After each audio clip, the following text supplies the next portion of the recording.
press the bell icon on the YouTube app and never miss another update. Hello दोस्तों, कैसे हैं आप लोग। और एक बार फिर से आप लोग का स्वागत है आपके अपने YouTube channel readable study point में। और मैं हूं राजिद और मैं आज आपके लिए लेकर आया हूं Bihar board 12th class 100 marks Hindi का कविता का 5th चैप्टर कविता, जो लिखा गया है भूषण के द्वारा। और इसी का आज मैं टोटल ऑब्जेक्टिव क्वेश्चन लेकर आया हूँ, ताकि आपका एक भी ऑब्जेक्टिव क्वेश्चन इस चैप्टर से एग्जाम में ना छूटे। ओके, तो वीडियो स्टार्ट करने से पहले जो लोग मेरे चैनल पर नए हैं या मेरे चैनल को अभी तक सब्सक्राइब ना किया है, तो जल्द से जल्द मेरे चैनल को सब्सक्राइब करके बेल आइकन को ऑल पर सेट कर ले, ताकि हमारा वीडियो का नोटिफिकेशन सबसे पहले आप तक पहुंचे। ओके, तो चलिए चलते हैं ऑब्जेक्टिव क्वेश्चन पर। कविता जो भूषण द्वारा लिखा गया है, तो इसका पहला ऑब्जेक्टिव क्वेश्चन देख लेते हैं कि भूषण का जन्म कब हुआ था। भूषण का जन्म कब हुआ था, तो भूषण का जन्म 1613 में हुआ था। ओके, भूषण का जन्म 1613 में हुआ था, तो इसका आंसर ए करेक्ट हो जाएगा 1613। ओके, चलिए दूसरा प्रश्न है कि भूषण का निधन कब हुआ था। भूषण का निधन कब हुआ था, तो भूषण का निधन 1715 ईस्वी में हुआ था। ओके, तो इसका भी आंसर सी करेक्ट हो जाएगा। 1715 में भूषण जी का मृत्यु यानी निधन हो गया था। ओके, चलिए आगे देख लेते हैं। अगला है 3 नंबर की भूषण का जन्म कहाँ हुआ था। भूषण का जन्म कहाँ हुआ था, तो भूषण का जन्म कानपुर उत्तर प्रदेश में हुआ था। ओके, कानपुर में उत्तर प्रदेश में, ठीक। और कानपुर में एक गांव था तिकवापुर, ठीक है ना, तिकवापुर में इनका जन्म हुआ था। ओके, तिकवापुर में इनका जन्म हुआ था, कानपुर उत्तर प्रदेश, ठीक। चलिए आगे देख लेते हैं। आगे है कि भूषण को कवि भूषण की उपाधि किसने दी। भूषण को कवि भूषण की उपाधि किसने दी, तो उनको राजा रुद्र शाह ने भूषण की उपाधि दी, ठीक। तो इसका आंसर डी करेक्ट हो जाएगा, राजा रुद्र शाह, ठीक है। राजा रुद्र शाह ने भूषण की उपाधि दी, ठीक है। चलिए आगे देख लेते। आगे है 5 नंबर प्रश्न कि इनमें से कौन भूषण की कृति है। जो नीचे लिखा गया है ऑप्शन, उसमें से कौन सा भूषण की कृति है। तो अगर आप मेरे भावार्थ वाला देखे होंगे वीडियो, तो उसमें मैंने बताया है कि जो भूषण की कृतियां है वो शिवराज भूषण, शिवा बावनी, छत्रसाल दशक, ये तीनों भूषण की ही कृतियां। तो इसका आंसर डी करेक्ट हो जाएगा कि तीनों भूषण की कृतियां। ओके, तीनों।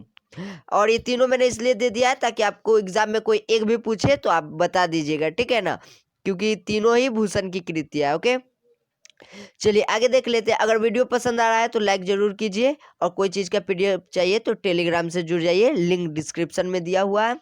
चलिए, भूषण किस काल के कवि थे। भूषण किस काल के कवि थे, तो भूषण रीति काल के कवि थे, ठीक है ना। और मैंने अपने भावार्थ वाले वीडियो में बताया था कि वीर रस के कवि है, ठीक है ना, वीर रस। तो रस पूछे तो वीर बताना है, ठीक है ना। रस पूछे तो किस रस के कवि है, तो वीर रस के। और किस काल के कवि है, तो वो रीति काल के कवि है, ठीक है। भूषण रीति काल के कवि, तो आंसर बी करेक्ट हो जाएगा, रीति काल।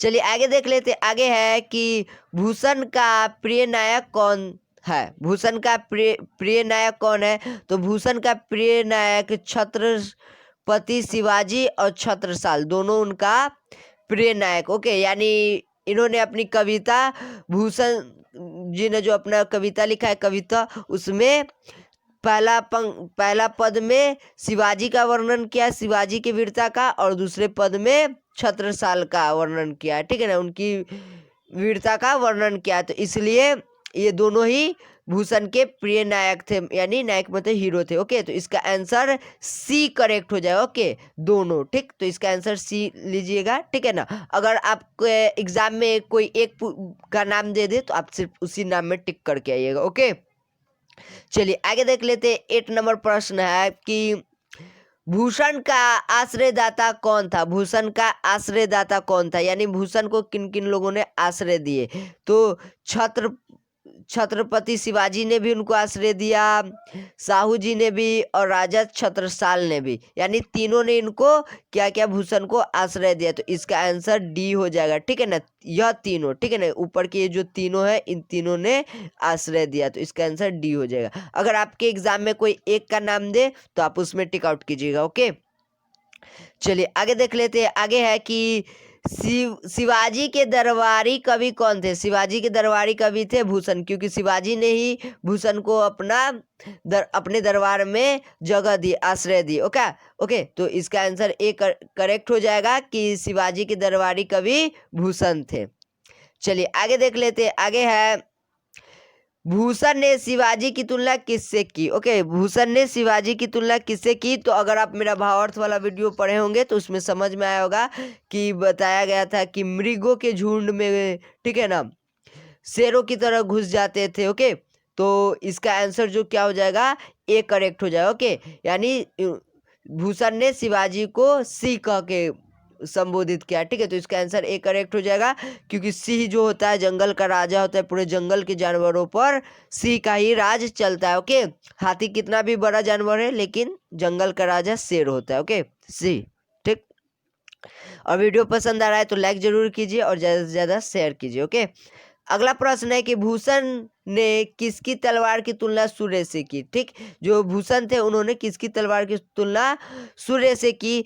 तो उन्होंने छत्रसाल की तलवार की जो तुलना है सूर्य से की थी। ठीक, तो इसका आंसर बी करेक्ट हो जाएगा। अगर क्यों की थी तो इसके बारे में मैंने अपने भावार्थ वाले वीडियो में बता दिया है, तो डिस्क्रिप्शन में लिंक है, आप वहां से जाकर देख लीजिए। चाहे मेरे चैनल पर प्लेलिस्ट है हिंदी क्लास 12th, वहाँ से भी आप पढ़ सकते हो। ओके, उसमें सब सारा वीडियो है 12th क्लास का हिंदी का। चलिए आगे, भूषण किस रस के कवि थे। भूषण किस रस के कवि थे। तो भूषण जो थे वीर रस के कवि थे। ठीक, अभी मैंने ऊपर बताया कि भूषण वीर रस के कवि थे। ओके, तो भूषण किस रस के कवि थे, तो वीर रस के। ओके, तो इसका आंसर डी करेक्ट हो जाएगा। चलिए आगे देख लेते। आगे है कि भूषण ने कवित्व किस भाषा में रचना की है, यानी जो ये चैप्टर है कविता, ये कौन से भाषा में है। ठीक है, कौन सी भाषा में, तो ये ब्रज भाषा में। ओके, जो आपका ये चैप्टर है कविता, वो ब्रज भाषा में लिखा गया है। ओके, तो इसका आंसर डी करेक्ट हो जाएगा, ब्रज भाषा। ओके, चलिए आगे देख लेते हैं। आगे है 14 नंबर प्रश्न कि भूषण के पिता जी का नाम क्या था। भूषण यानी जो भूषण कवि थे उनके पिताजी का नाम क्या था। तो उनके पिताजी का नाम था रत्नाकर त्रिपाठी। ओके, रत्नाकर त्रिपाठी था, तो इसका आंसर ए करेक्ट हो जाएगा, रत्नाकर त्रिपाठी। चलिए आगे देख लेते। आगे है कि राजा छत्रसाल कहाँ के राजा थे। ओके, राजा छत्रसाल कहाँ के राजा थे। तो राजा छत्रसाल पन्ना के राजा थे। ओके, पन्ना के राजा थे, तो इसका आंसर बी करेक्ट हो जाएगा। चलिए आगे देख लेते। आगे है कि कवित्व के प्रथम पद में किस राजा का वर्णन किया गया है। ओके, यानी ये जो चैप्टर है आपका कवित्व, उसमें प्रथम पद में किस राजा का वर्णन किया गया है। तो प्रथम पद में शिवाजी का वर्णन किया गया। ठीक, शिवाजी का वर्णन किया गया। तो अगर आपको भावार्थ वाला वीडियो देखना है तो डिस्क्रिप्शन में लिंक है, वहां से देख लीजिएगा। ओके, तो इसका आंसर बी करेक्ट हो जाएगा, प्रथम पद में शिवाजी का वर्णन। चलिए देख लेते हैं अब आगे। कविता के दूसरी पद में किस राजा के वीरता धीरता का उल्लेख किया गया है। यानी जो कविता का यानी कविता है, जो मैंने पहले ही बता दिया कि कविता आपका 2 पार्ट में बटा हुआ है। ठीक है, पहला दूसरा। ओके, तो जो दूसरा पद है उस दूसरे पद में किस राजा की वीरता धीरता का वर्णन किया गया है। तो राजा का नाम है राजा छत्रसाल। ओके, कहा जाता है कि राजा छत्रसाल का तलवार एकदम प्रलयकारी सूर्य की प्रकाश के तरह अपनी म्यान से निकलती थी। ठीक है, और दुश्मनों का सर कलम किए बगैर नहीं छोड़ते थे। ओके, तो इसका आंसर ए करेक्ट हो जाएगा, राजा छत्रसाल। चलिए आगे, अगला प्रश्न है कि शंभू का किस पर राज है। ठीक, अच्छा, अब आप लोग कमेंट में बताइए कि शंभू कौन है। ओके, और हम बता ही देते हैं। चलिए क्या बताइएगा आप लोग। शंभू शिव जी को कहा जाता है, ठीक है ना। शिव शंभु सुने होंगे, शिव शंभु, ठीक। तो शिव जी को कहा जाता है, ओके। तो शिव जी का किस पर राज है, ठीक। तो शिव जी का रति के पति पर राज है, ठीक। शिव जी का किस पर राज है, रति के पति पर। तो इसका आंसर ए करेक्ट हो जाएगा। और आप लोग अब हमको कमेंट करके बताइए, हमको जिसको भी आंसर पता है कि रति कौन है, ठीक है ना, रति कौन है, ठीक, या रति का पति कौन है, ओके। और शिव जी इस पर कैसे राज करते हैं, ओके। चलिए आगे देख लेते हैं।